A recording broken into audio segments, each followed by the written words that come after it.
Hello everyone, welcome back to rkphysicsshiksha. In this video, let us discuss a question from Thermodynamics chapter which has come in NEET 2023. Here, the question is given where it is given a cyclic process and we are supposed to calculate the work done in isobaric process.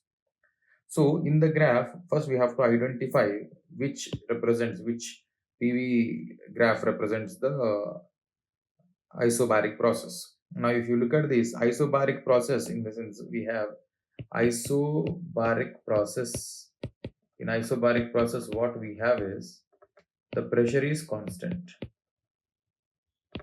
Pressure is constant in an isobaric process.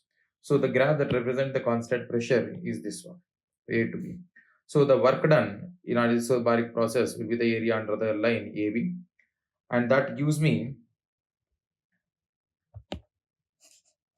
work done W from A to B is equal to P into delta V, that is V2 minus or Vf minus Vi, as the pressure is constant, Vf minus Vi, or we can also write it as we have taken it as B and A, so Vb minus Va, and that is equal to pressure is 3 into 10 to the power of 2 Newton per meter square into change in volume is 3, final volume at B is Vb and volume at A is 1, which is 3 minus 1, and that gives me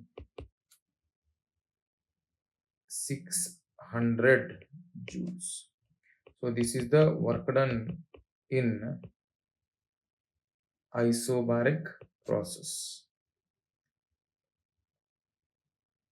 Hope you understood. For more such videos, please do like, share, comment and subscribe.